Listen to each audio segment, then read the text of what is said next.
Welcome to Book Talk for Book Talk with Jac and Amy, a literary podcast where we deep dive into the writings of your favorite novels. This spring, we are hosting a book club while we prepare for our 10-part literary analysis of Sarah J. Maas's Crown of Midnight.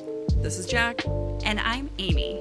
And each week we'll discuss one book from our spring book club roster. By using our literary background, we'll provide our flash analysis of each book, as well as discuss listener thoughts. This week, we're discussing Quicksilver by Callie Hart. The views expressed by the hosts are entirely their own and in no way represent the thoughts or intentions of the original author. This podcast is a discussion shared to spark thought and conversation on the characters and themes of this novel. The interpretations presented in this podcast are just a few of many possibilities. Listeners are encouraged to read along and share their own analysis of the text. Though the hosts speak mostly within the constraints of this book, series spoilers may be discussed with or without warning. Explicit language, as well as themes of sex, violence, abuse, depression, self-harm, and death will recur throughout this podcast. Listener discretion is advised. Welcome back to more Spring Book Club. Yeah, we are recording this in a very confusing fashion. So we're not recording in order. No, not in order of life, not in order of these books. Yep. It is March 22nd. Amy flies to Korea tomorrow. I'm so excited. This is her excited voice. You've never heard it here before. You may confuse it with constipation. Or Tamlin. Or Tamlin. Yeah. Isn't Tamlin constipation if you think about it? That's quite yes. Emotional constipation. Emotional constipation, that is truth. Let's go back and redo ACOTAR season. That was fun. We should redo it. All right, 10 fingers up. Describe this book in 10 words or less. You go first. Okay. I was starting to think about it, and then I got distracted by eating food. So then... I never think ahead, I should know better. I know. We do this every time. Okay. A unique magical system with familiar dynamics resulting in fun. Nice. Dynamics meaning vampire. Oh, okay. Okay. A fun amalgamation of tropes. I enjoyed it thoroughly. I think you did. Wait, did you do two? I enjoyed it thoroughly. Thoroughly's one word. You put down both fingers. Exclamation point. Exclamation point. As always, we have to preface this by saying we read this, or we listened to it. We did not read. Did you recognize who the voice actor is, the male one? No. Anthony Palmini, who was Rhysand, who we interviewed. Wait, that's our Rhysand? Are we sure that was him? Yes. Oh I wouldn't God. lie to you. I think you would. That's so exciting. Say hi to him. Oh, that's so exciting. I feel weird now. It's weird having dirty feelings listening to a voice of someone that you met. And you're like, they're like a really nice guy. Yeah. Okay, so this was one of those books that I read earlier, I think in January. Mm-hmm. And people have been asking us to do this forever, and then I did it just for fun. Once I was done with it, I had two thoughts. One, I need Amy to read this ASAP. Two, we need to do it for book club. Yeah.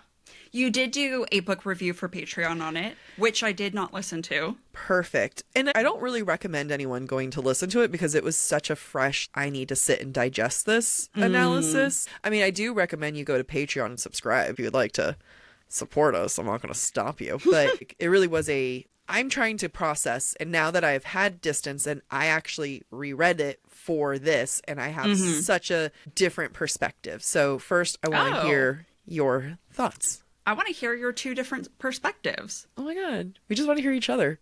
Yeah. Just start a podcast. So what do we want to hear? Are we doing general thoughts first? I'll start because I want to address maybe some people have listened to the Patreon and they're just like, hey, Jac, that's a lot of thoughts. I think that there were a lot of things that you miss on the first read when you don't know some of the heavy subjects that Kingfisher has gone through. We'll talk about Kingfisher and his abuse and it, but having had that context and knowing what was not just what he was working through romantically with Saris Fane, beyond just being we're fates and we're mates and I love you, beyond that, just kind of like his own emotional turmoil with the trauma that he went through was very interesting to reread and knowing what was coming with that. Yeah. Should we do a quick spoiler disclaimer? No, if you're here, I can't help you. No, we're here to talk about a book. So good news. The second one's not out. So if you're here from the future. I agree with you. So I haven't reread it since the first time. It was obvious to me that he had been tortured in some fashion. Yes. I did not understand the level of mindfuckery of the torture. I'll throw in a trigger warning here since like we're starting with torture as the conversation. This is why I didn't want to go first. But trigger warning, not just torture, but sexual abuse. And sexual abuse not just by one man, but it was implied by many. Yeah. So, I mean, that was another one where like it was just hinted on. Who knows if that's something that they're going to touch on in the next book. But I mean, that goes into, and I don't want to like go start with the meat and potatoes of it. Like I do want to kind of come back to that, but knowing that it changes a lot of the things that I was initially unsure about. Okay. You know, but like, tell me about your flash analysis. Yeah. Let me talk about my gut reactions. Yeah. How's that? My Perfect. first impressions. I really enjoyed the dynamics of the characters. I really enjoyed that Kingfisher was not a nice guy. And, you know, ultimately there was a motive to that, but I felt it was refreshing for us to see a protagonist fall in love with the male love interest and be like, why the fuck am I attracted to him? I fucking hate this. It was nice that it wasn't like immediate love at first sight. It wasn't that they had to work through. The fact that they ended up being fated mates, godbound, was not necessarily plain as day for me. And yes and no. I don't think it had the same archetypes or the same signals that fated mates typically have had in a lot of recent romantasy. So I liked that it was different because I was looking for different signals. How's that? Yeah, I agree. I mean, it's one of those things where in romantasy, when you get fated mates, it's kind of like, oh, okay, they're either fated mates or there's no such thing as mates at all, right? In this world, it's one or the other. There's so many things about this book that in other times I would be kind of annoyed at, but I wasn't here. And I think that's because there's a lot more that Callie Hart, the author, is playing up here. It's not just about fated mates, it's about fate. Right? Yes. It's about, and that's the thing where it's like, yes, they are fated mates. However, there's so much more happening. Yeah. That's what makes this special. This idea that some interlopers, the gods of the realms, have done everything they can to keep these two apart. Yeah. Yeah. And fate continues to say, nope, we're going to make it happen. I think that is more interesting. Yes. Than, oh, mates only happen once in a while. And, oh, look, you just happen to be my mate. Like, the fact that Saris was supposed to have a storyline that then shifted because the gods intervened and how different her life ended up being, that is such a fascinating thing to think about, and I'm sure we'll explore more in Brimstone, which is the second book. I really enjoyed that dynamic. I also wasn't expecting the vampire fae crossover. Yeah, in the reread, there's hint of werewolves. Yeah. That's a coming. Yeah. And that's what I mean by familiar dynamics, where it's, I am not familiar with alchemy. Not a clue. Vampires, very familiar with. Well, and that's why I was like, it's an amalgamation. It's every kind of lore we can think of has been thrown into this melting pot. And I think that's what makes this world so interesting. I think what attracts so many people to it, because everyone can find something they enjoy. Even if you're not a fae I mean, it's heavy on the fae, but like, it's also about to be very heavy on the vampires too. I mean, and you have other, fantasy things going on, right? You have the sprites, you have goblins, and all of that other stuff. It does a good job of having things that we're familiar with and comfortable with. You don't have to explain certain things. You don't have to explain what vampires mean. You don't have to explain fae. I like the combination of the lore of the blood curse, that fae used to have the blood curse and they chose not to. So now you have these two things that we're familiar with, and she's intertwining them in a way that's like, oh, well, this is unique. Yeah, exactly. Slash, I'm on board with it. Like, slash, they're fae, but they can still bite and drink blood. And that's hot. Yeah, that is hot, as we can see in this novel. Yeah, I love this twist. I'm sure the werewolves are probably also fae, right? Yeah. I'm very excited to see what happens next. So why don't we talk about world building in general? World building, there were some pros people listed and cons. And for whatever reason, people are just like, hey, this is the first time I've ever heard you my entire life. Welcome. 2, we poll people on Instagram and we kind of get their thoughts, questions, and concerns. One of the pros that people did list was the world building. A lot of people did find the world to be interesting. I'm going to agree with that. I'm looking through the comments. So yeah, people found the world interesting. I like the slight Star Wars aspect of it. Okay, explain just the many, many universes. Yeah, there's space. Quicksilver is essentially space travel. Yeah, kind of. I mean, it is, though. Yeah. That's the cool thing, right? Is that, Saris was in a world where there was no night. And there's 2 suns, and there was no water, there was no night. She travels to this whole other world. There's darkness now, there's snow falling. She doesn't understand all of that. But the people that she goes to, they know about her world, right? Very familiar. And like, she doesn't know much about anything else. So you have this element of Saris comes from a land of just, regular people just humans trying to survive, that gets conquered by Madra, and am I saying her name right? Yeah.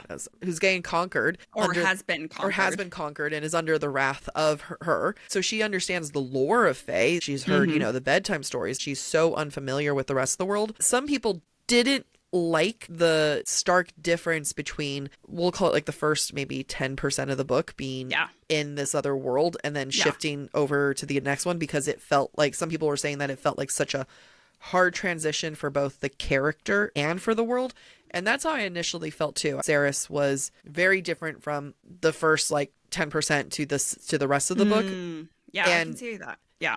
And then I have different opinions, but let's hear your thoughts. Let's focus on the first 10% in her home world. I thought that was a great start. You really come to understand her, what she's gone through, what the people around her have suffered. Yes. And the desperation. I thought it was a great flash moment. You very quickly come to understand who she is and this life of the 3rd district. Yeah. And all of her skills, the climbing, the metalwork, the swordplay, that's all very believable given her circumstances. I understand how people view it kind of gets lost when she transitions into Kingfisher's world, basically. So I did not mind the transition, because I thought it was a really brilliant way for Callie to do what most fantasy books do, which is give you a protagonist who's unfamiliar with the world. Yeah. Right. And this was one unique way of doing that. We didn't need much more to understand the world Saris was in. Yeah. Yeah. So we get to experience the new world with her. I like the way she does it, because it is so oftentimes like you have, how are you supposed to explain a new world to, readers? I want to go back to her personality. Felt like it changed, because that was one of my initial things. And people comment as a negative that their personality changes. In my reread, her personality didn't change. The things that were dragging her down are gone. Yeah. Once she realized that her brother's safe and the, family friend's safe, her true personality, I feel like, got to shine through. There is like a stark difference in Saris, but I can now see in my reread why that is. Her brother sucks so hard. Oh God. I would have just killed him myself. So I completely agree with what you're saying. Saris has gone from a place where she can't meet her own basic needs. She can't drink water. Yeah. right? Except in sips over long periods of time. She goes from that to being put in a place of luxury. Like, I'm not surprised she's confused. We saw this with Feyre. Yep. In A Court of Thorns and Roses. She Yeah. went from a place where she was starving and malnourished and had to hunt for her family to a place of luxury and contentment and food and nourishment. The same is happening here. When your basic needs are met, you have the You time. will change.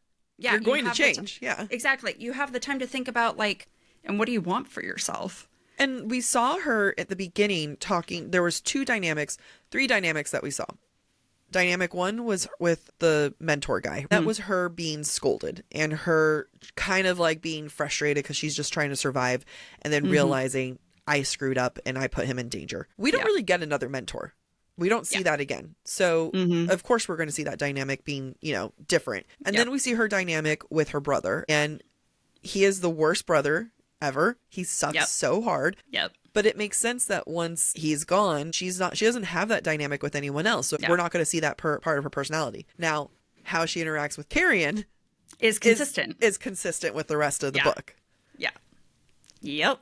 Like, if once basic needs are met and you're not drinking, it was only 6 ounces of water a day. I'm like looking through this.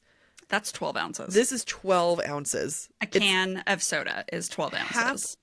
Half a can of LaCroix. I'm not drinking soda. I'm drinking LaCroix. LaCroix. But yeah, it's half a can of soda. But yeah, I'm like, let the listeners know. I'm here drinking limoncello LaCroix. Amy doesn't like lemon. I don't. All the more for me. And limoncello LaCroix tastes like a soaked lemon poppy seed muffin. And then you drink the water that the muffin was soaked in. Drink my soggy muffin. But it is like, I can't imagine half of that, right? Yeah. Half of that. I cannot handle. I drink more than a gallon of water a day. Have you? I do. I feel like you used to not drink as much water. No. If you drink 3 Stanleys, Yeah. it's a gallon. Yeah. I've been bad with my water lately. Yeah, it's harder to drink water consistently when it's cooler. And when you haven't washed your Stanley. Yeah, that's also part of it. And I need to go do that. I haven't been drinking out of it. It's just been sitting there. Anyway, but yeah, like when your basic needs are met and your dynamics of someone that you have to take care of and someone that who's trying to keep you alive and you're trying to keep them alive and who's been like a mentor to you. Once those dynamics are gone, then like she doesn't need to hover and be as intense as she was before. I empathize with that as someone who had to leave the state in order to get away from her family and actually get to be an adult. It's different when you're not going to say a burden, only because my sister might edit I was going to say, are you cool? Like either your sister or your mom's going to edit this episode. We could make a note that they don't touch this one. No, But the thing is, it's a responsibility that honestly should not be a sibling's responsibility. That is not the role a sibling should do. And that is a role that is put upon someone. It's not, no one is born to be taking care of someone that they didn't bring into this world like that. It doesn't matter whether like it works out and you love them and all these amazing things. It's still a heavy responsibility to bear. It is. With Cerys and Holden, her brother, I would say I wish she had let him fail more. I understand why she won't, because of the trauma of her mother being slaughtered, him being the only family that she has, her feeling obligated to keep him safe. I just, let him go to prison. Yeah, the thing is, though, like, you can't let him fail because failing could mean death so quickly in that world. Yeah. Amy's really considering it. Yeah, I am. Yeah.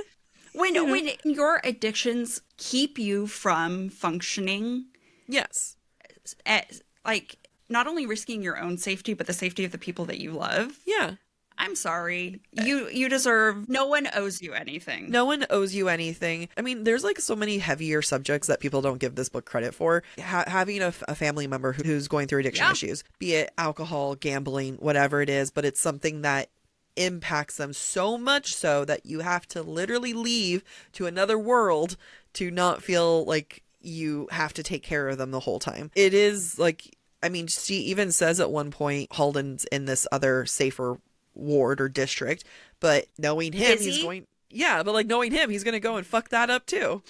Yeah, I actually find this element fascinating that as soon as she hears from Carrion that Holden is in a different district, he has a job, he's safe, he's got a roof over his head, she lets it go. She's like, okay, he's safe. I think that is her giving herself permission to give up on Holden and let him find his way and make the mistakes he needs to make, because you can't changing the surroundings of someone who's suffering from addiction does not guarantee that they recover from that addiction. So Holden is going to be in a crappy situation the next time Saris finds him.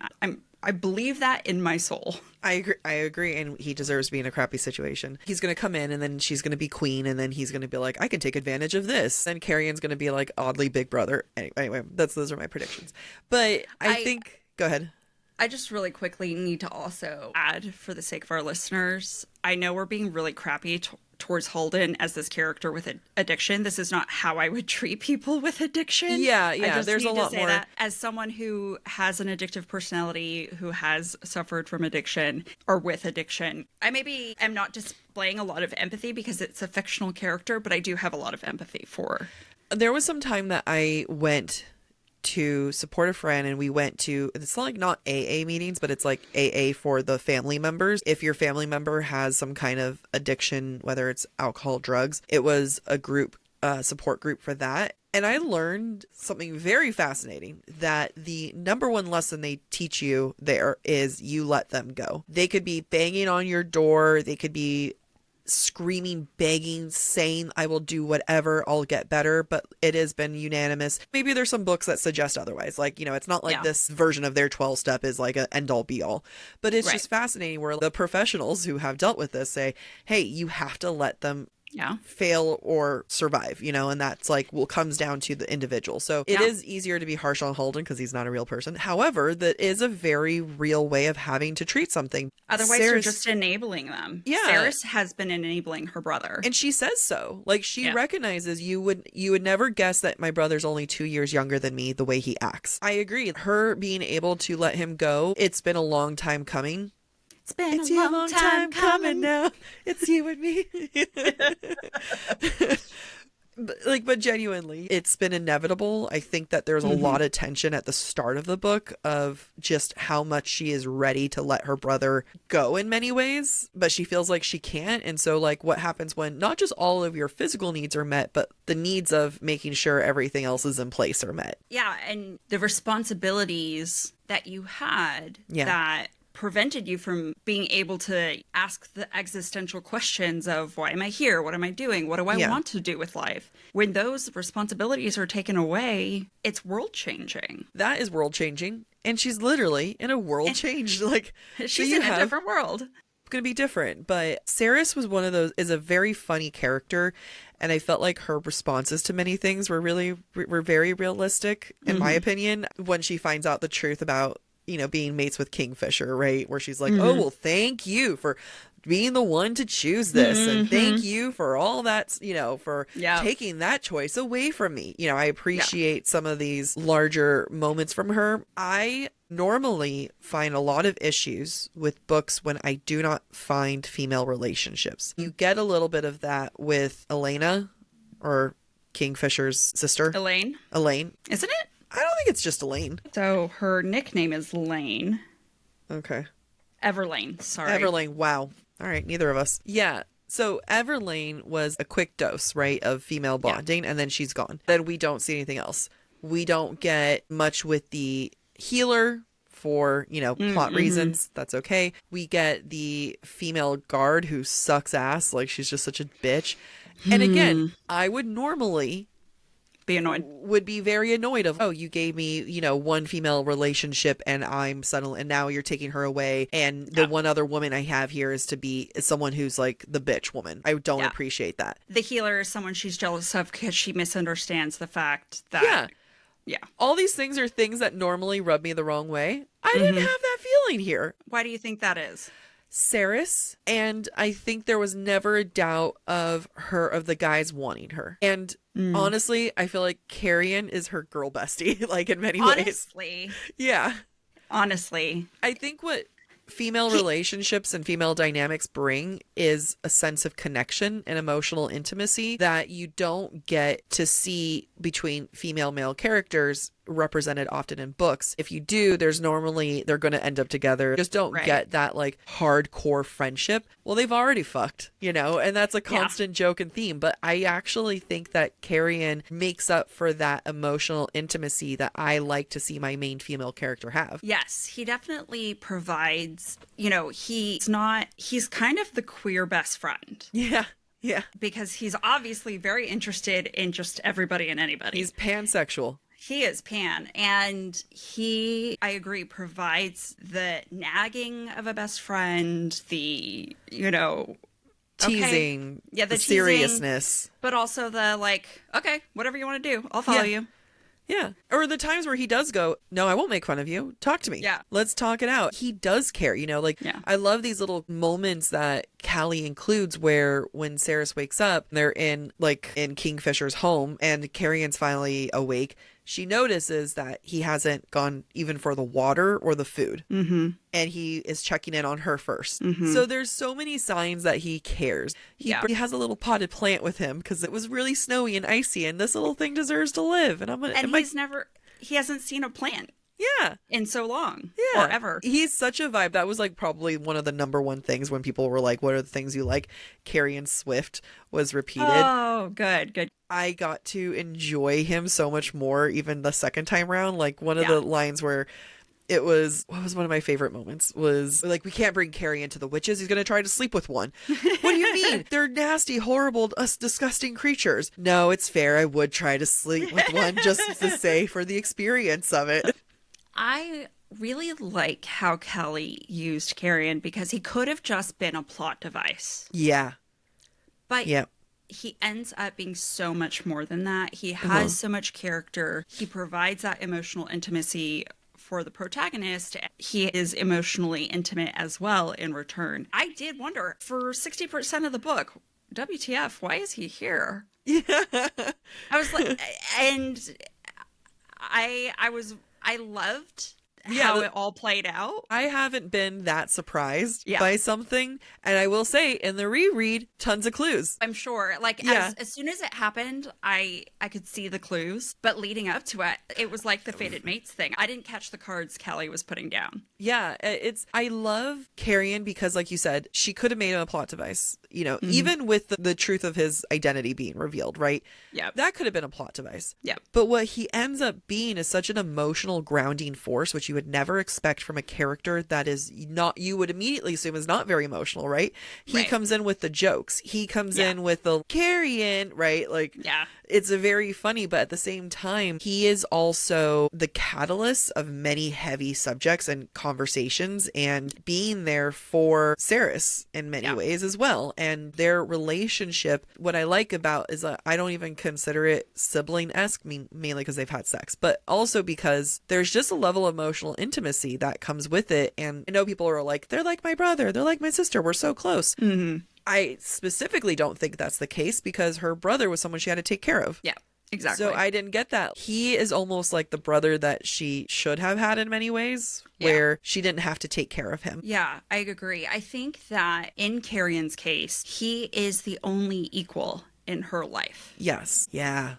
And I think that is important and why the time he spends on the page is so valuable and why we enjoy it so much, because it's not someone she's taking care of. It's not someone who could overpower her but who chooses not to, or whatever the case is. He is truly like her in many ways. I mean, he's just as displaced as she is. He calls himself a political asylum seeker. He had to leave when he was just a child into the night, into a whole other world that he doesn't belong there. Well, guess what? Saris doesn't belong in her world either. Yeah. They really are equals and balanced. And I love that you pointed that out. And I feel like what Callie does so well is that, one, this is a personality, or this is like almost like a trope you could assume is a trope character, right? That like really horny, funny side character. Comic relief. Exactly. Yeah.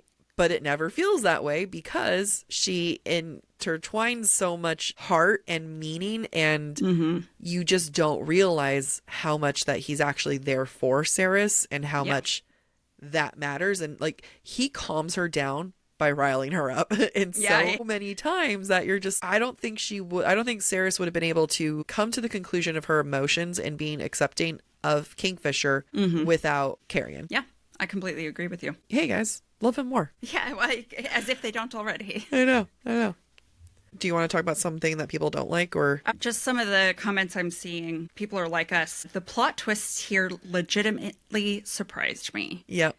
I think was a book where I couldn't see things coming. That's rare. Yeah. I think because of how much analysis we do for a book to truly catch me off guard. Yeah. Yeah. Especially, I mean, like, you're also someone that I'll be like, I didn't see it coming. You're always the one who'll see it coming before me. So Yeah. I'm just like, what does it feel like to be me? It's fun. Yeah. I live a great life.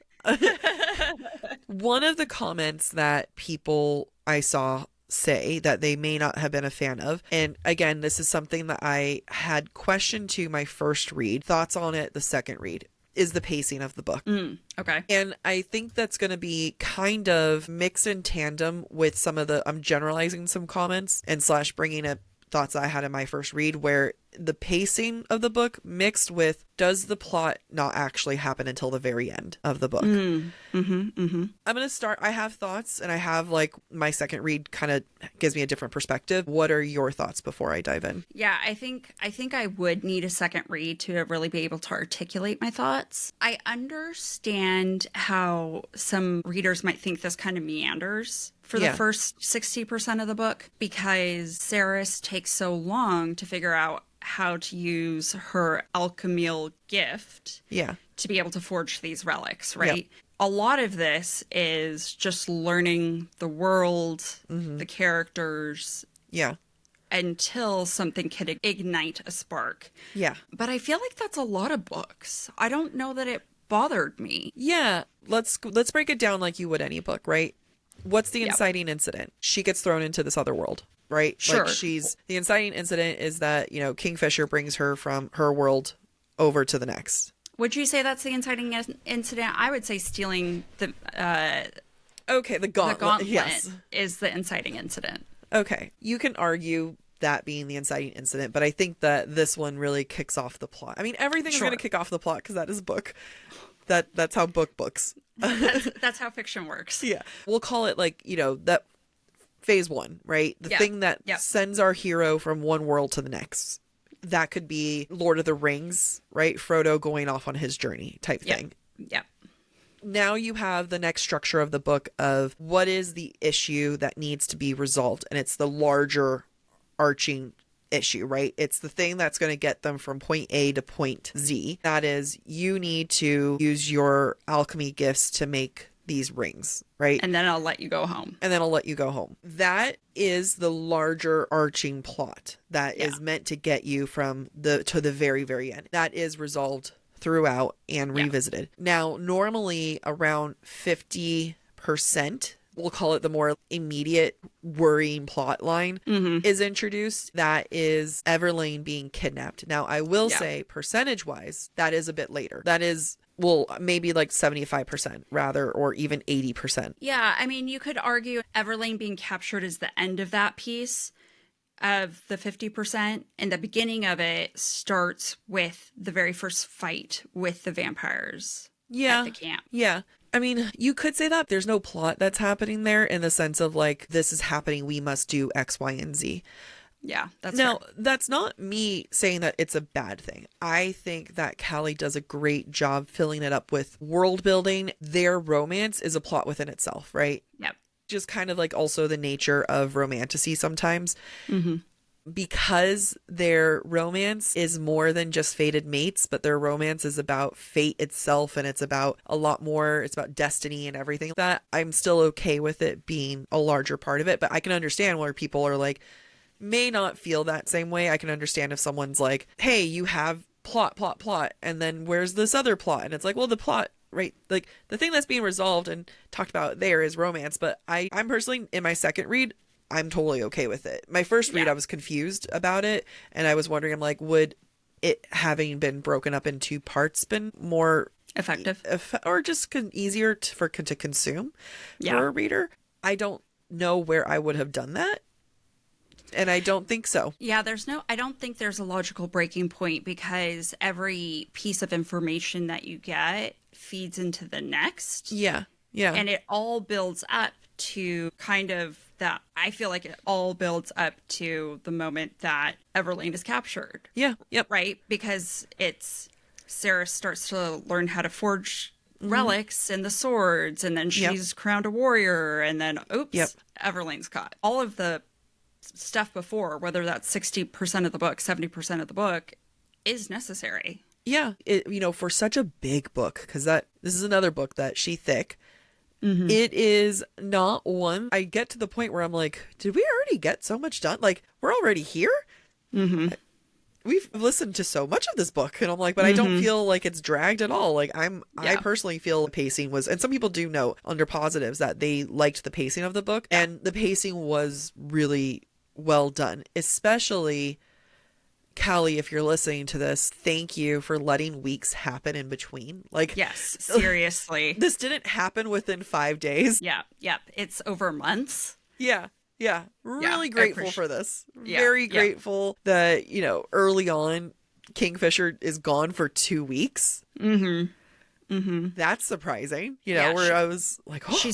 She's been recovering for 10 days. Yeah, 10 days. And then, she recovered for 10 days. Then she was at the first castle for almost a full week. I mean, they traveled within the day, but then it was like more days and then another 10 days. Like, this was a larger space of time so that when they did fall in love, it's fated mates. Yeah, they were always meant to be together. Yeah, there's natural chemistry and he loved her the second he saw her. But like, you gave me time and I embrace it. And I say, thank you, Callie. Thank you.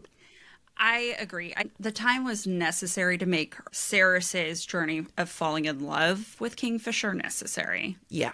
She doesn't... Wait, does she? She doesn't really tell him she loves him, does she? Does she? No, not till the end. Does she?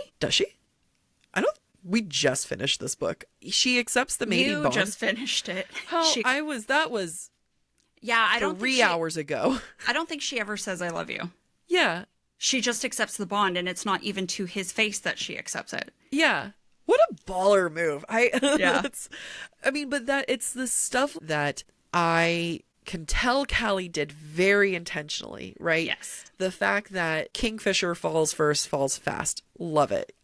I actually really love that they kiss so early on. And it's like, I did too. Where it's kind of, we're not going to pretend like they're not horny for each other. Right. Clearly they're horny for one another, but. Right. And they're not going to let propriety get in the way of that. They're also not going to let their own horniness get in the way of their own anger. Yeah. Like, I will be mad no matter what. But I love that even in this journey, even with Ceres accepting the bond, knowing that she wants to be there with Kingfisher, saying, I want to stay in this world, talking to the gods, saying, I want to go back with him, all of that stuff. There's still that level of on her own pace, at her own time.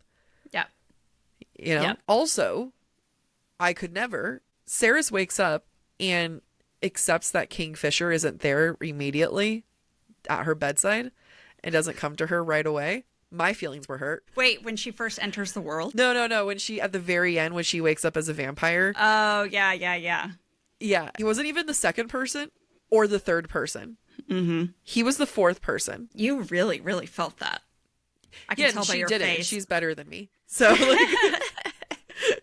Ceres is a stronger human than me. Well, she's still trying to decide, right? And that's what makes her so cool, right? Is the fact that, like you said, she's still trying to decide. It's not an immediate, she does say, where's Kingfisher? But it's not her yelling at him like, come get me. Why are you not here? It's kind of like, all right, I'm processing, and maybe I don't need him here to process. Maybe I, in fact, do need a little bit of time on my own.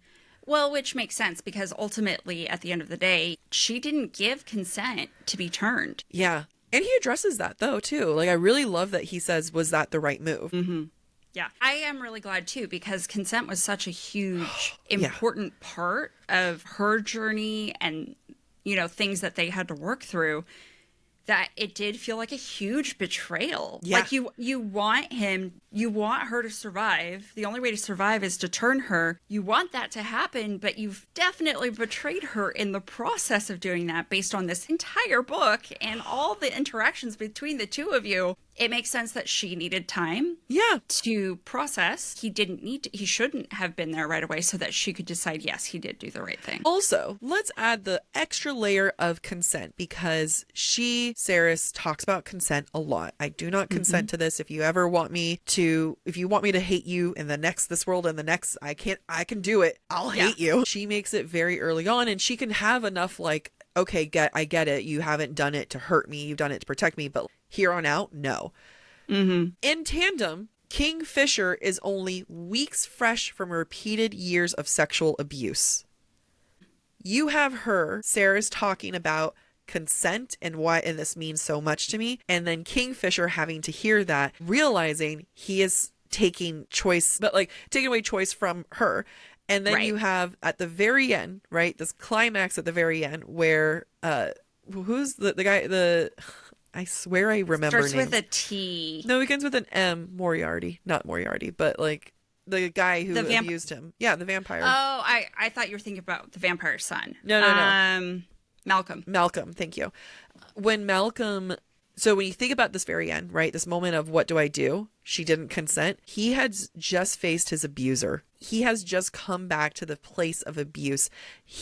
Kingfisher is now facing everything in the reality. Now his friends know. Yeah. His friends all know. His friends understand what he went through, the subtext that's going on there. And even though, he got to see his abuser die, but now this whole thing of consent, which I'm sure has been warring within him, he has to then break her consent for this. And just that it adds how much it must have destroyed him to have done that in that moment. Right. Because to what extent is he not just being Malcolm? Yeah. Right? He's become the abuser in that situation. I'm not saying he did, but I'm saying in his mind. Own mind. Yes, yeah. He probably equates himself to Malcolm. Yep. When he makes that choice. That's why he literally waits until the brink of death. Yeah. She is seconds from dying when he says, okay, do it. I'm sure in their next book, there'll probably be some conversation on, what's this? What does it mean that you did this without my choice? But I personally feel like some of it was resolved here. Is it a little too easily resolved? I'm not mad at it. I mean, I don't know that I'm mad at it. So one of the things that I appreciate with Callie's writing, and I'm not familiar with her other books, so, I don't know if this is like a her thing or a this book thing. Topics are not dragged out. It's not you took away my consent and you forced me to do this, and I'm going to be mad at you for the next 30 chapters. Yeah, I'm going to punish you for the next 30 chapters. And that might be a me thing, and it's like, you also don't have this moment where she was like, you were hiding your mate'ness from me. I'm going to be mad at you. She goes back into the room after she discovers the truth, and he's like sitting at a chair just being absolutely wrecked, and she sits with him, and then until it's time for her to go. And then she still comes back and is like, hey, I want to give this a chance. She moves past things. And I don't say quickly in a bad way. I say quickly in a way that she's able to process things that I'm on board with. And it's like, okay, I'm happy you're not dragging out this angst for the sake of it. And I think that's because we see her process. The processing is logical or makes sense to us on an emotional level. And it's mature, I think, is what it comes down to me. Yes. What it comes down to for me is she has her moments of anger or hurt. She's mature enough to work through them. Yeah. To have a conversation and say, I'm not done hurting. This still wasn't okay, but we can move on. I feel like Saris understands nuance. Yeah. Without saying, I understand nuance. And that is so refreshing in a character for me, where she's able to say, hey, this is a sticky situation, but I get it. I don't like it. Well, and I don't know why it's just now dawning on me. She has to understand nuance when Holden was her brother. Oh, you're right. He is a definition of her understanding nuance and, having to forgive over and over. Yeah, and someone who repeatedly harms you. Yeah. Whether they want to or not. So it does make sense that she would be able to process things much more quickly. Yeah. Given the situation. I think it also makes sense why she's able to forgive Kingfisher for that ultimate consent betrayal at the end, because when has anyone ever made a choice for her that was in her best interest? I mean, the last time was probably her mom, and that was having to do sex work in order to keep her kids alive. I'm just now putting together some parallels between Mom and Kingfisher. Yeah. It's heavy. This book It is is so much heavy. heavier than people Give it credit. give it credit, because I know there's a lot. Let's talk about the smut, because I know people, when this book first came out, everyone was like, it's so spicy and I love it. And it is. It's funny. I don't want to compare books because that's like not good, but hello, book podcast. We mentioned in Onyx Storm that like while the sex scenes are fun, it feels like it's written by someone that's like just the act of having sex is like, ooh, I'm naughty, right? Yeah. Sarah's fucks. Yeah. Fucks. You know what I mean? Like she was saying things that I was like, I get it, but like this is one that I can believe that, this isn't just like we're having sex and it's naughty. It's like she fucks. So I can appreciate the smut. However, when I talk about Callie having so much more intention in her writing that we can see so far, here's example is looking at the smut. They have sex 3 times in this book, which is not much for how big of a book this is. The first time, it is right after Kingfisher sees his abuser for the first time, after being free. His abuser is across the river and he's like, hey, like, I miss you and stuff. Kingfisher is trying to cope, trying to process, and he gets the hell out of there and he takes Saris with him. I'm not saying that Kingfisher has sex with Saris because he sees his abuser.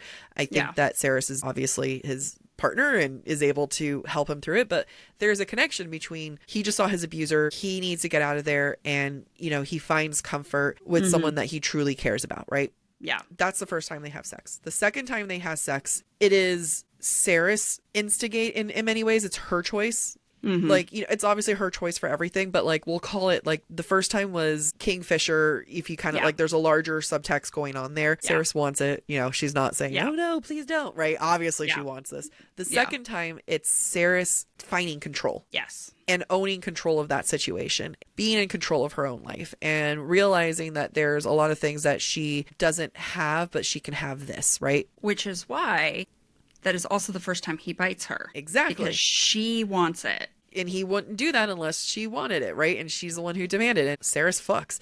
And then the third time is their emotional goodbye. Well, let's have tonight. Stay tonight. Fight the break of dawn. Cause I want to ask her if that's what she was playing when she wrote that. But, it is it's so much, it's about healing, right? It's about putting aside your frustration with someone and saying, I can still love you and not know the answer of what I want. Yeah. Intention, purpose. Just because Kylie's good at writing it doesn't mean that there won't be some umph behind it, I guess. I don't know, but I also won't hate it. He's good. There's Good. substance. There's substance on many levels in the spicy scenes. But to your point, there is a point where some other books we've read, it's smut for the sake of smut, not intentional smut. And that's okay too. Yeah. I won't be mad if she releases bonus chapters of them just having sex for the sake of it. I'm not mad at that. But for a book that clearly has so much more intention behind it, that has a lot more meat and potatoes, I would expect the smut to have substance to it too. Absolutely. Oh, someone wrote the choking during intimate moments can go very wrong. Don't write it. Like someone was not a fan of choking. It's not for everyone, and that's okay. Someone said they hated this book. Yeah. I'm going to read two things. Okay, before I get into another comment, I just want to point out, like, I love when our listeners kind of use some of the things that we talked about in the past and they bring it in. And this listener said, Jane, Kingfisher just loaded up Saris's plate, and I muttered, because food is power, to myself on the train. This is the real estate you Mavericks occupy in my brain. I did notice that too. I did too. Yeah. I did notice that too. But that is during a period of time where he's also commanding her to do things without her consent. And that changes. It's also, it does change. And like she's able to take charge of her own self. But then but food is used so much, right? Because you have Kingfisher who is loading up her plate. You have to eat and everything. And like, it's a sign that he cares about her, but without Yeah. showing that he cares about her. But Yeah. then there's also the, like, what we love to talk about is the power dynamics and the fact that, like, Kingfisher has all the power of her safety, of her home, of her food, of her returning back to her home. Mm-hmm. He is in the oppressor position Yeah. at the beginning. Yeah. Which is why it's beautiful that they work through it and it ends up not being the case. But then you have the moment between Saris and Carrion, who are going back and forth with their quiche. That's a cake. It's not cake, it's quiche. Which is hilarious. And, and then Kingfisher not liking that. Yeah. Like, there's the food is power moment is definitely there, which I was like, oh, I see you, Callie. I see what you're doing. Okay, so here is another comment. This book gave me hope, then squashed it. I didn't like the book, but listened anyway. The beginning bit in her home had me hooked and I really liked it, but once she went to the Fae world, it quickly unraveled. Everything was too extreme in terms of writing. The amount of times shoved was used inappropriately, like shoving his pants down, felt fumbling and immature. I want to say he even shoves inside of her or something. I also am haunted by, quote, I can smell the sweet nectar you're making for me. Just too much. The plot, question mark, what to even say, feels like we're making it up as we go. All right, that's a... I don't know if any man could be down there and say nectar and I could keep it with a straight face. I don't know. Fair. I appreciate that he wants to eat her out without soap and water, but, you know. It's also on theme with the butterfly theme, though. Yeah. It is! Oh! That's why I'm not bothered. But, I mean, it is kind of nasty in the sense that I would never say that to my partner. However, it makes sense in this idea of this butterfly that Saris has no understanding of. Yep. He does. Yeah. So that, good point. Good point. Now, to their other points, I didn't pick up on shove as much. Like, sometimes we have one word and we just kind of like see it. Latch on. We see it. And even as like when Amy and I talk on like the first season, we caught ourselves saying interesting all the time. Every season is a new word for us. I think yours right now is yeah, and yeah. Yeah. I start all my sentences that way. Or what was it? Last season was I agree. You're like, I need to stop saying that. I'm like, or not. You could just keep agreeing with me. That's fair. Yeah. So like I didn't pick up on shove all the time. Mm-hmm. Could she have done that? Possibly. Oh, yeah, absolutely. I definitely, I understand like, worded coming back to it. And if I had picked that up, I probably would feel the same way, but that's hilarious. Now, I think we did talk about the plot and making it up as it goes. I think that's also another general consensus is that like the meandering, the, kind of like feeling like all over the place. You and I have talked about it. I feel like it was all within purpose. Sorry, go ahead.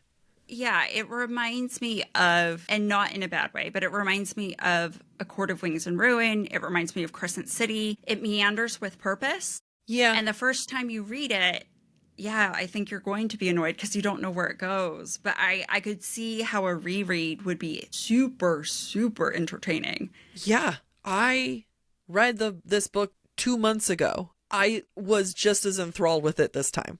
Mm-hmm. I was just as like, ooh, is this where we're going? Oh, like, I forgot that this happened. Mm-hmm. I think when we break it up, kind of like what we were talking about, like in the classic book structure, I get it. Like, I understand the, like, would I have had Lane's kidnapping happen sooner? No. Like, when I think about it, no. But like when you look at a book classically in the sense of what you would expect it to happen much sooner. I myself I think you'd lose so much if it happened sooner. Yeah. So I think of books often in terms of how do I put this? I often compare book structures to how Harry Potter books were structured, the first 6. Yeah. And that's because Harry Potter was kind of formative in my understanding of storytelling and loving storytelling. But the fall term is always meandering.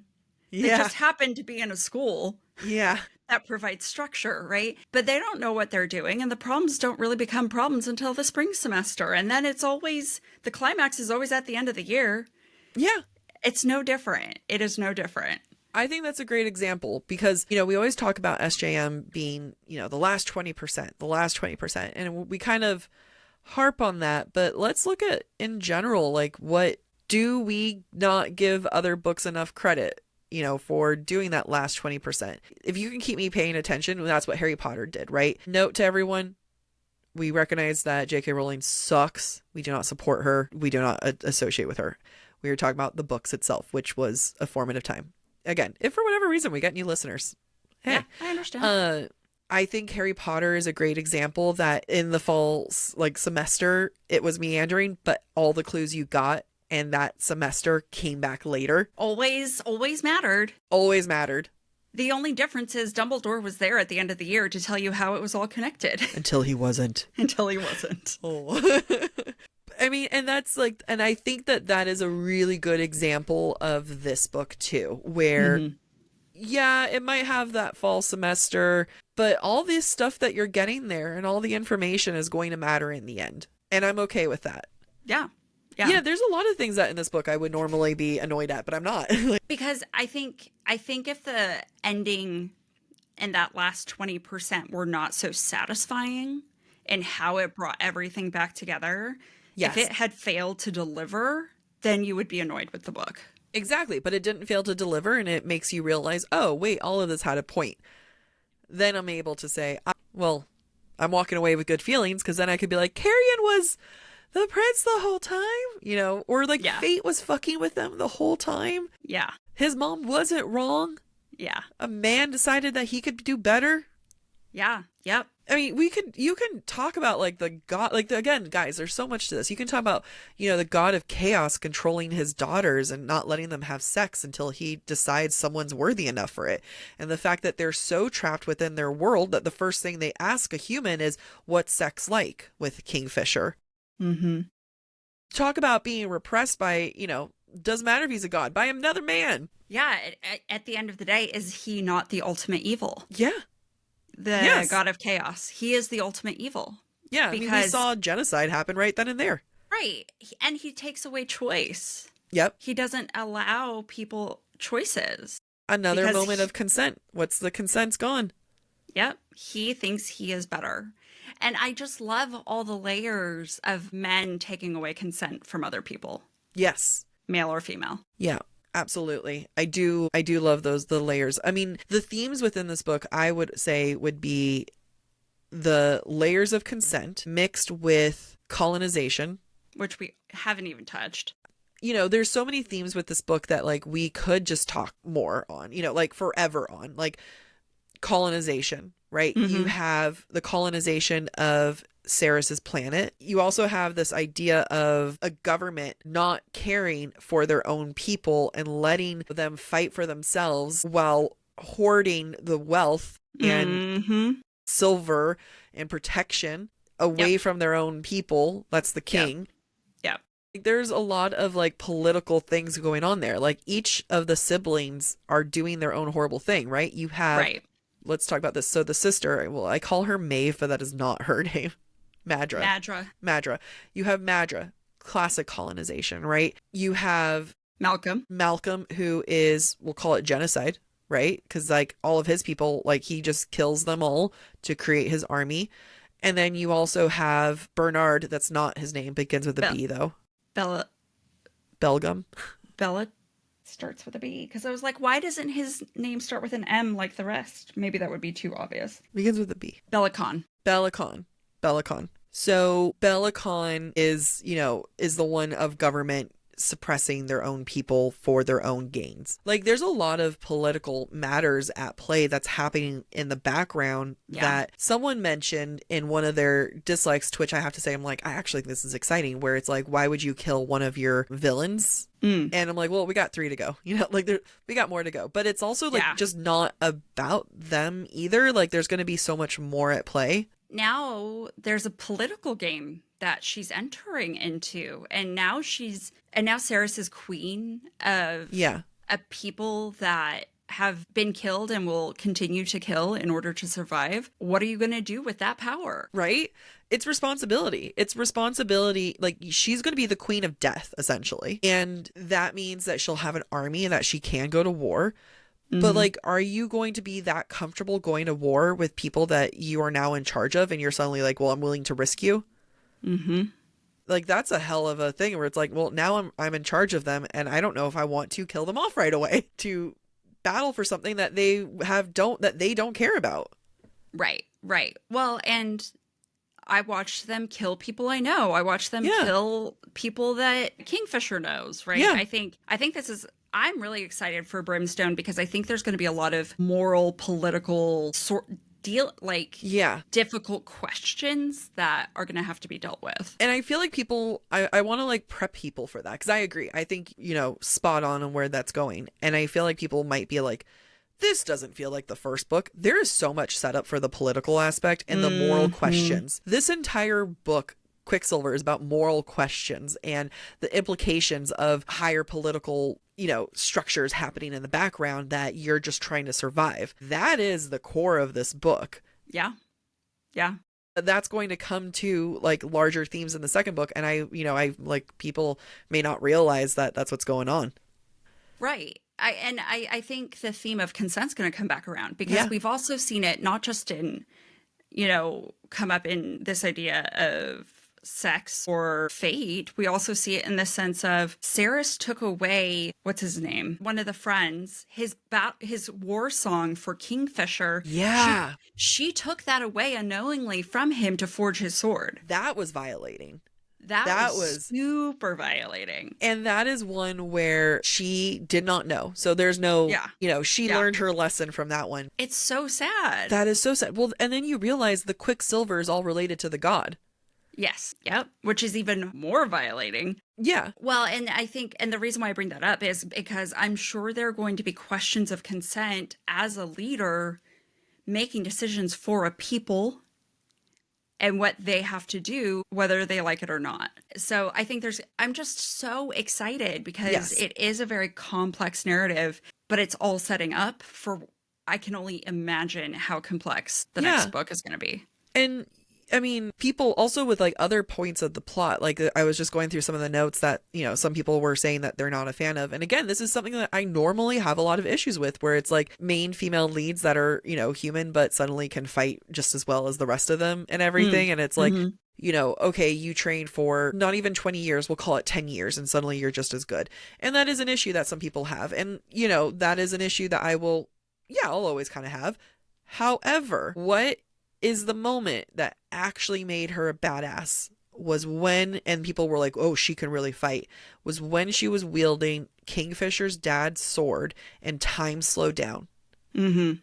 Yes, she's this badass who can fight, but she survived because of magic that we don't even know what magic she tapped into, right?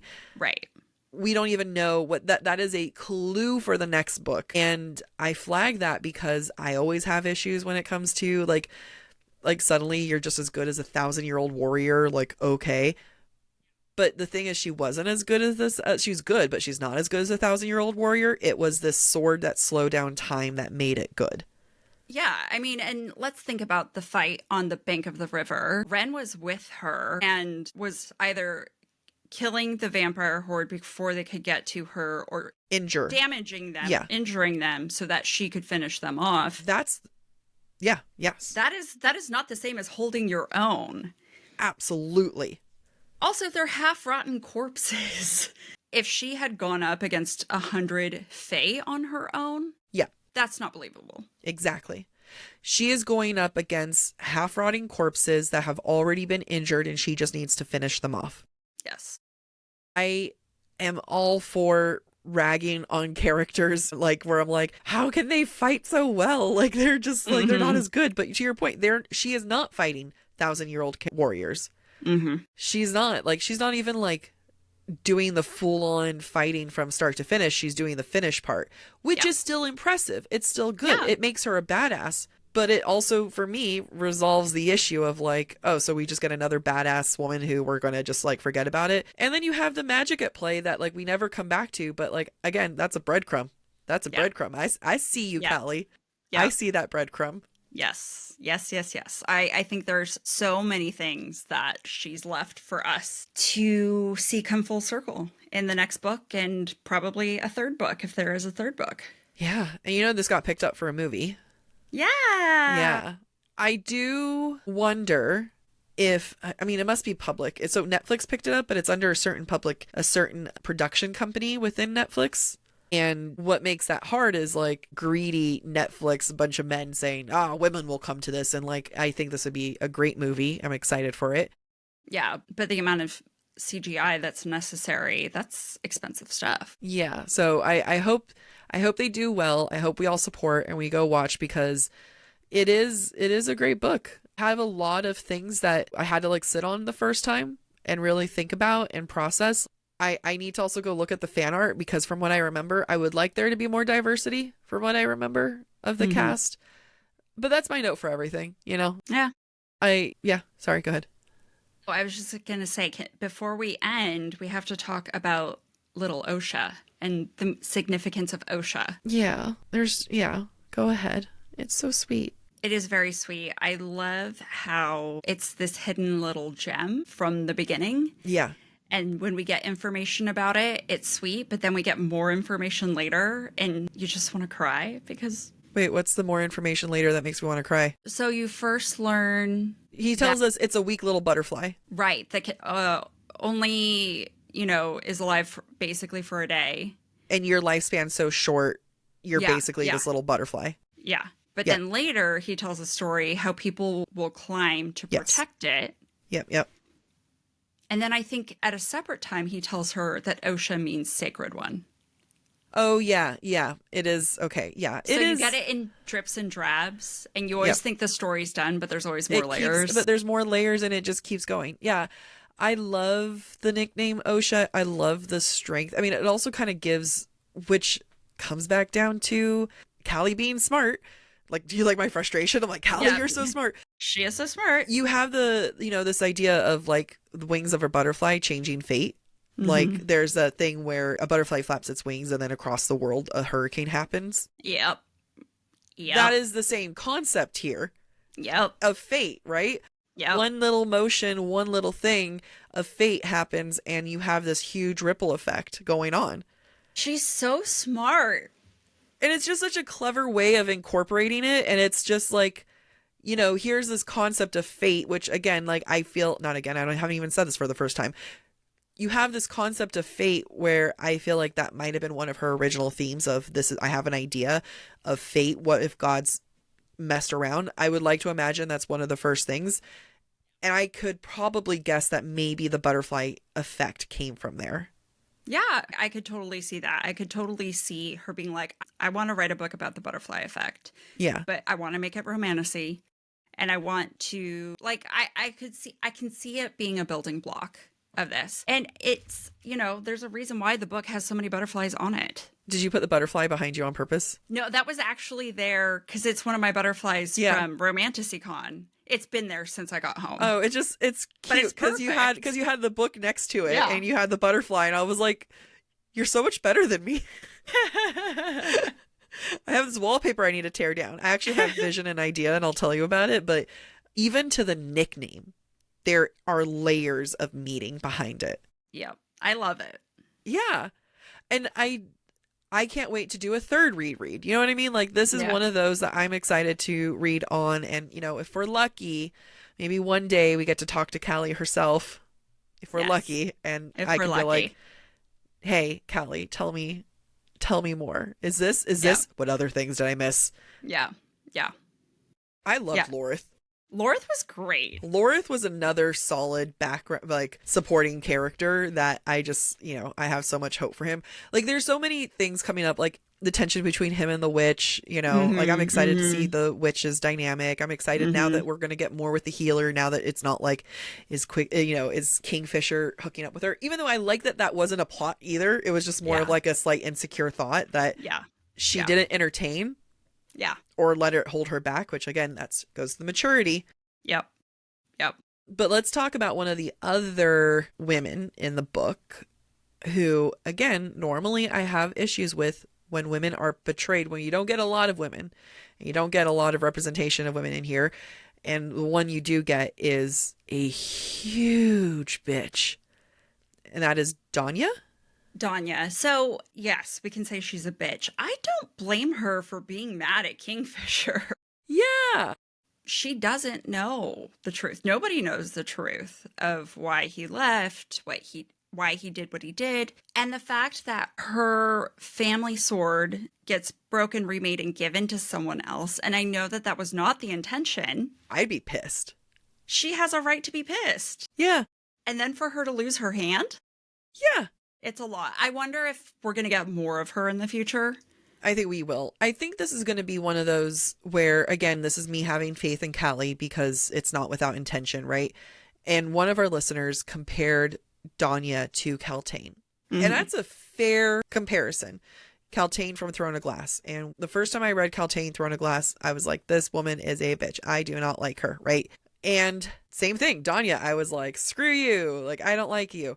But let's like take a beat and let's remove my own internalized misogyny. One, I appreciate that she wasn't like, I slept with Kingfisher and he's my ex-boyfriend, right? Yeah. What she is a warrior. Mm-hmm.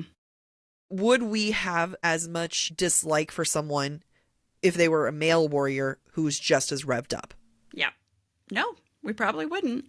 We would just be like, well, he's just a fighter. You know what I mean? Yeah. He's an ass, but he's allowed to be mad. Yeah. Danya is allowed to be mad. Yeah. Does she handle it the best? No. No. Is she nice? No. But like, does she owe Cerys her niceness?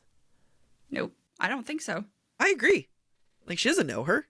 I mean, Right. obviously there's classism here and there's a lot of other issues that she has. Like, it's like she's not without fault. Like, you know, she's throwing around like humans, like disgraces the witches, and she has this whole other issue of falling within rank and respect and class. That's not good, but let's point out the specific issues. Right. She's a hothead with issues that are systemic throughout her society. Yep. And she hasn't learned to combat those internalized false narratives. That's a lot of people. I mean, if she's good enough to hang out with Kingfisher, Lorith, Ren, these guys that we really like this is a cool group of guys. I really, would love to go to a pub, hang out with them, hit on them all.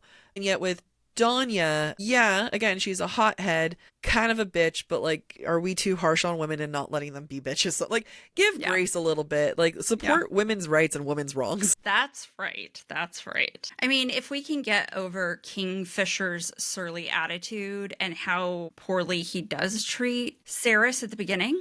Yeah. It's just, I don't think we understand her yet. We don't know enough about her to judge her yet. No. I mean, I think we have enough to rightly judge certain things. Again, her classism is not good. We will not say that this is an innocent character. But we also have enough information to realize that she's also been done dirty as well. Mm-hmm. Yep, I agree. And that's fair, like the two things can be true, right? Mm-hmm. Can she be a bitch and can she have like a lot of issues where it's like, that's bad? Yes. But can she also have things that were like, actually, that's valid. I'd be upset as well if my father's or my family's sword gets, taken away from me and rebuilt and given someone else, and now it has special magic powers.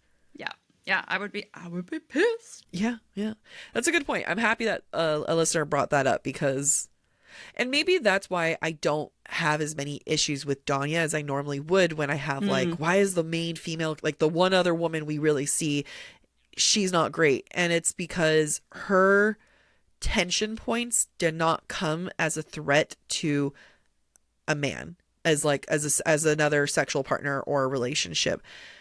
Danya was a warrior who has issues, right? She's not competition. Right. I think I'm more comfortable when I see, if a woman's going to be an asshole, let her be an asshole. Don't let her be an asshole because she's, well, he's my man. You know what I mean? Right. Like, Exactly. I'm over that. Bring that into book 2, but not book 1. As we wrap up, we we talked about him. We've hinted at him. We've discussed plenty around him. We have yet to really talk about Kingfisher. Some things that people said as a negative, his name. I like it. It's so weird. It is. I wonder if Fisher of Kings is significant because he does get called that as well. Yeah, you're right. There's going to be significance Or to his King name. of Fishers. I can't remember. I'm going to have to, there's going to be significance that we don't understand. One of our listeners did point out that kingfisher is a type of bird with colorful feathers He gets wings on his chest. and does swan dives and is very dramatic. He does get wings on his chest. I think there is significance to his name that we do not yet understand. Yeah, agreed. It's a bold name. It's a bold name choice. It is a bold name. It is memorable. That's what you want for your book boyfriend. His name can't be Bob or Larry. Or Simon the Sword. I so appreciated that. I forgot that that's what he names his sword. And earlier in the book, when it was like, when she made one for Lorith, I was like, I think I would name mine Brian. And then the Carrion happens. And I was like, wait a minute. Oh, shit. Continue. Kingfisher. So he does fit the shadow daddy trope. Yes. How do we feel about that? He is trope-tastic, but original. Like, right. He's got that undying, I loved you from the moment I saw you, but at the same time, like, he kind of was like hyped to love her by his mom. Mm-hmm. Again, that's like one of those things where, you know, people were talking about that instant love. And yes, that's one I normally have an issue with, but he's been told, like, this is the woman you're going to love. Like, his mother's written about her. He has an entire ass book about her. And he's waited 1,000 years knowing she would come one day. Yeah, right? Like, I'd feel pretty in love too. Obsessed? I'd be very obsessed. Like, you know, I message a guy when it's like a few good messages on a dating app and I'm like, we're meant to be, right? Imagine having a whole ass book dedicated to a person that you know you're meant to be with. So, you know, the instant love. So when I say trope-tastic, like, yeah, you have this like instant love thing that is a trope, but it's understandable. Yeah. And it's reasonable. Yeah. And then you have him being a shadow daddy, right? Like literally controlling of shadows. It's hard because, like, what a sexy gift. Yeah. Well, and I think, part of my question is, would that be his magic if not for the Quicksilver inside him? Whoa. Do we know? Sorry, he broke my brain. Like, if he did not have the Quicksilver, would he be in charge of shadows? So one of my initial frustrations in my first read, which I'm making room for, understanding better through my second read, is the lack of understanding of the magic system. Mm-hmm. Because there is magic, but no magic system. Mm-hmm. We know that Ren can do some magic. We know everyone can do kind of different magics and stuff. We know some of the swords have magic, but there's no system in place. Mm-hmm. I don't think it's because it's not there. Yeah. Like, I think we just don't have it yet. There's just so much more information, and it might not have been relevant for Saris to know that at that point. You know, like, if she's going into a world, it may be too much to be like, okay, but where does your shadow come from? And where does it go to? And if you're taking my clothes away, are you pulling it from somewhere else, or are you creating, you know what I mean? Like, there's a lot of questions that I think book 2 will answer. And I love your question of, does the Quicksilver inside him impact his own magic? Right. And I don't know the answer. My gut says yes. I agree. But I could be wrong. Yeah. And also, the god of chaos has picked Kingfisher as his champion. Is it only because Did he come that way, or was he gifted it? Yeah. Sorry, was that your question? Did I jump in? Yeah, kind of. No, you articulated it better than I was going to. Okay. Yeah. Was it part of the package or bequeathed? Yeah, I think that's a great question. Like, Kingfisher came to him, and we know Kingfisher came to him when he was very young. Mm-hmm. That's a great question. Like, was he made the champion because of the gifts he already had, or was he made champion because it's like, you're kind of an asshole and I like it? Like, you're a stubborn youth. Right. Or because his body could handle being given gifts, because there are a lot of questions that I have that I hope are uncovered in the next book, any books thereafter, because I think there's a lot to learn. And I agree. I don't think that information about a magic system could have been interwoven into this book when Saris had so much to learn about this world, about her alchemy gifts. Yeah. I think there's a lot. Yeah, I mean, especially since, like, the fact that the god of chaos says, I will turn you, Saris, like, into something new. And he's like, he turned her into something that's never been done before. Like, yes, that they were turning her into a vampire, but then the god of chaos goes, but let me sprinkle a little bit of other chaos and make you completely different. So why wouldn't the god of chaos say, Kingfisher, I'm going to give you something Yeah. new or different, Yeah. right? The shadow gift. Yeah. When it comes to book boyfriends, one, love his dedication to her. I'm a big fan of that. What I also like is sometimes I feel like certain books, SJM is guilty of this, so I'm gonna call her out because she won't listen to this. They over harp on something. I'm gonna do this on Fourth Wing too. It's like when Xaden and Violet, where they're just like, he never stops me from doing whatever I want. And it's just like, great, I'm happy that doesn't stop you from doing whatever you want. But it goes over and over, and we say it and we mention it over and over and over again. And then it's or the same thing with it's all about my choice. And Reese gives me my choice and everything is about my choice. But then you have moments where he takes away her choice. And there's just these things about and this is why my shadow daddy is such a great guy. And this is the thing. And it's just oh my God, you're saying the same thing over and over, and it's kind of contradictory of what we're seeing. I think the reason why I appreciate Kingfisher as a book boyfriend shadow daddy is that Saris is super into him. She's never tries to justify him. Why he's perfect. Yeah, he's never been perfect. No. I think that's the other thing. Saris is super into him, obviously. Crazy horny for the guy, loves him, hasn't said it, but she does. I think she'd be the first person to tell you that he's not perfect. Oh yeah, absolutely. She has so many issues with him. Yeah. And that's what I think makes the relationship refreshing, and I think also why it's easy to miss the signs that they're fated mates. Yeah. Because it isn't an instant, oh. I mean, she's hot for him. Yeah. But it's not, yeah. And she's willing to work with him. And that's the other thing where it's just because they're fated mates and they are fated mates who can reject it, right? They're fated mates who can walk away and saying no, thank you, do not want a part of this. So there's still choice within the matter, right? And it's never without her being completely, even when she's kind of oh, fuck it all, I'm involved, I'll stay here for him. It's not without some maturity behind it. Okay, I don't want to go back to my home. I do want to get my brother and my friend and I want to come back, but I am happy here. It's still not la-di-da, we're going to live happily ever after. It's okay, I'm willing to pretend tonight let's not fight for tonight. And even in the moment where she thinks even though, Kingfisher has this idea of I'm going to go save my sister on my own and fuck you all, right? She has her own thing of okay, let's go battle, let's go do our, save the day, and then come back and reassess and get the lay of the land of our future. And that is another one where it's even though she's accepted the mating bond, I don't think that the attitude of okay, but we really need to get the lay of the land of our relationship and see where we land here, it still feels real and valid. And the reason, even though we're supposed to be talking about Kingfisher and we're talking about Saris, is that Kingfisher never, I don't know how to say, he just doesn't seem as aggressive as a Xaden or as Reese. And I just think that those overly aggressive, I will move the heavens and earth, I will destroy every single thing for you, and I am, just really aggressive. And not that Kingfisher wouldn't, but I find his love a little bit more subtle than that. And I appreciate that. Yeah, and I think, for me, one thing I like about him and I like about this book is that he tries so hard to make her hate him. He tries so hard to not allow the relationship to blossom. And that, I think, is refreshing because he was doing a good job. He was doing a good job of it. Yeah.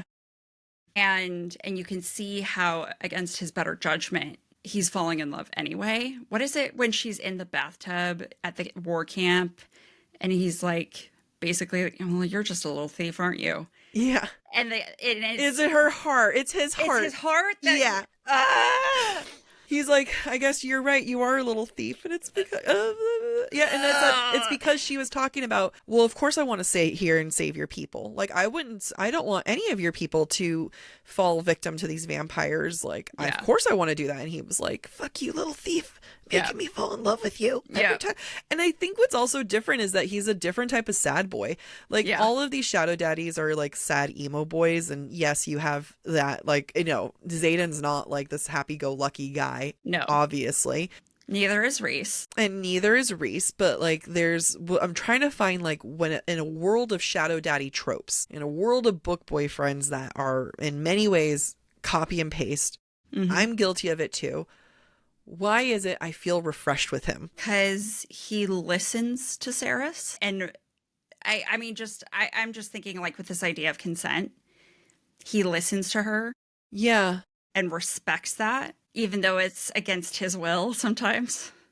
I feel like with him, there's so much processing that he's going through in his own journey. Again, he is fresh from over 100 years of abuse, and he's going through his own journey and trying to understand it. And I think he can see how that impacts negatively his relationship with Saris, and then the way he course corrects and tries to grow from it. And I feel like it's the same way that I feel like Reese has more substance than like a Xaden or something, you know, like because you have that layer of trauma and abuse and stuff, that maybe it's because I feel like there's more substance to Kingfisher also. Yeah, I agree. I think there are a lot of parallels between this book, A Court of Mist and Fury, and A Court of Thorns and Roses. Yeah, yeah. There are a lot of similar beats. Yeah. For this. And I think this book was better than Mist and Fury.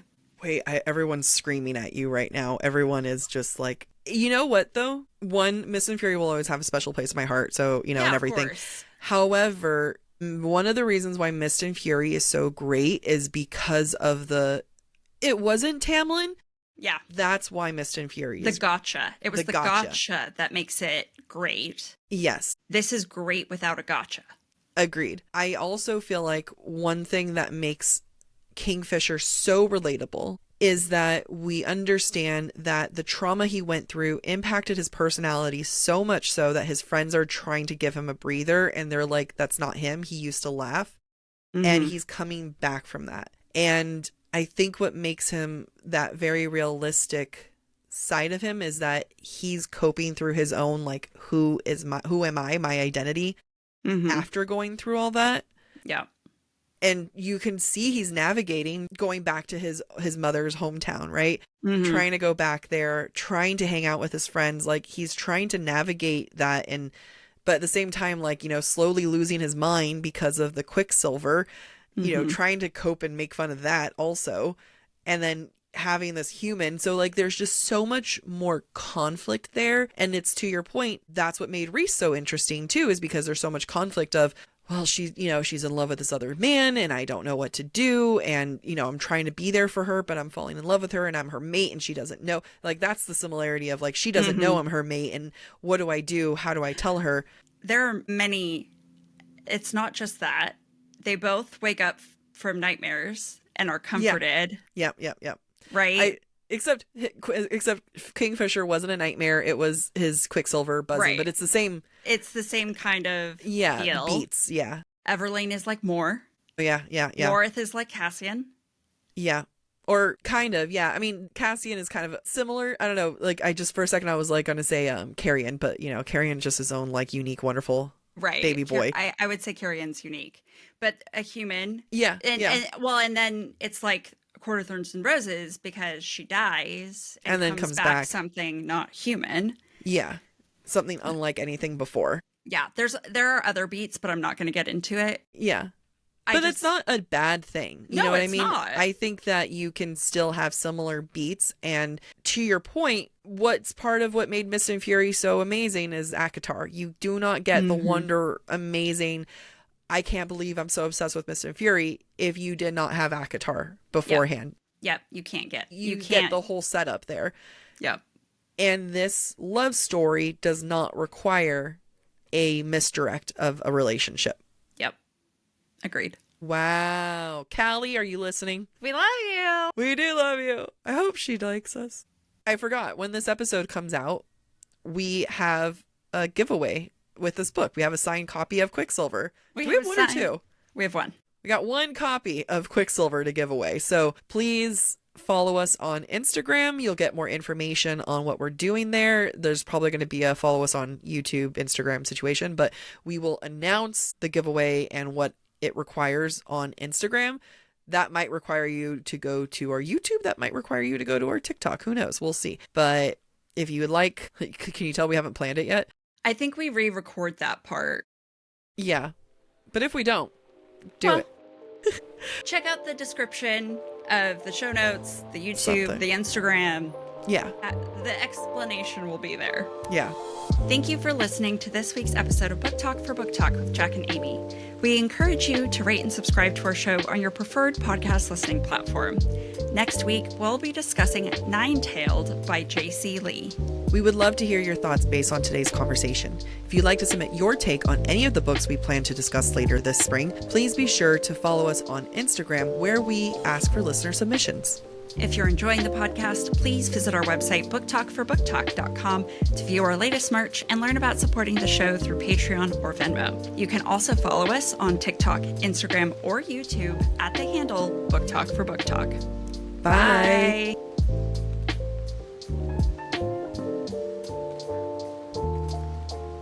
I did not realize how sickly I look between this color and that background. It's not that you look sickly. It's none of the light is working for you. No, it's really not.